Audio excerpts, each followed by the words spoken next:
Good morning, my beloveds. Happy New Year. Now, don't be giving me that look. We go through this every year. A time of celebration is at hand. The new church year begins today, and this is the first Sunday of Advent. And Advent leads the church year. So, again, Happy New Year. But more than that, Advent is a season of waiting, anticipation, and longing. During this season, we hope, we wait, we anticipate, and more than anything else, we long for the coming of the Messiah, the righteous one of God, the incarnation of Jesus. And our gospel lesson this morning clearly illustrates this foundational theme. But don't be too ready to push through this time of waiting, this time of equipping. In Finding God Between the Lines, Dr. Jody Seymour reminds us that Advent is the process that prepares us for the miracle of Christmas. The waiting wilderness leaves us dry so that later we may truly taste the water. Those who want to be pilgrims and not simply passers-by need to not hurry by the Advent wilderness. In such haste, the Christ child will be missed. Remember. Now, during Advent, Jesus also reminds us, be alert at all times. In Mark chapter 13, beginning with verse 32, Jesus issues just such a warning. But about that day or hour no one knows, neither the angels in heaven nor the Son, but only the Father. Beware, keep alert, for you do not know when the time will come. It is like a man going on a journey when he leaves home and puts his employees in charge, each with his work, and commands the doorkeeper to be on the watch.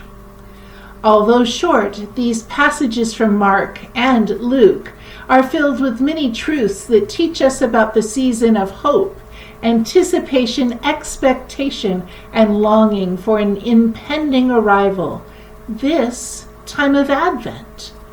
Jesus tells us to be watchful. He tells us to be waiting. He tells us to be hopeful. He tells us to be anticipating his return. In Matthew 24, verse 44, Jesus says, "Always be ready because I'm coming at an hour you do not expect." So the simple truth is Jesus is coming again. So what about our vision? Are we waiting for his coming only at the end of time or all the time? Do we already sense he comes now throughout our new year in many surprising ways? Jesus comes now as a babe born in a manger as we relive the experience of Christmas. Jesus comes now as gifts the wise men brought at Epiphany. Jesus comes now when we give gifts of kindness, love, and compassion. Jesus comes now on a cross as we during Lent relive his passion. Jesus comes now in an empty tomb as we relive his resurrection during Easter. Jesus comes now as we see tongues as of fire on the head of the disciples during Pentecost. Jesus comes now in bread and wine as he prepares a communion table for us. Jesus comes now in his word as we throughout this new church year we hear his word from the Gospels. Jesus comes now through his church as we become more Christ-like in our words and deeds one to another. Now, make no mistake, Jesus comes to us even now in many mysterious and wondrous ways. It's significant that the church has always used that language, the coming of Christ, because it speaks to a deep truth. Christ is coming. Christ is always coming, always entering a troubled world, entering a wounded heart. What about your vision? Do you see him? Are you ready for him to come now into your life? Because, my beloveds, in this season of Advent, we know Jesus is coming.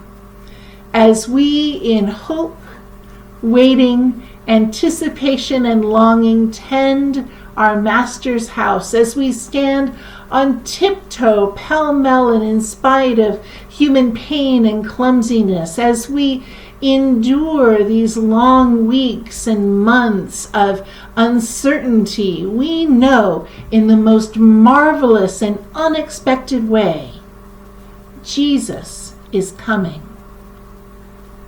And so, my beloveds, I wish for you Advent blessings during this time of waiting.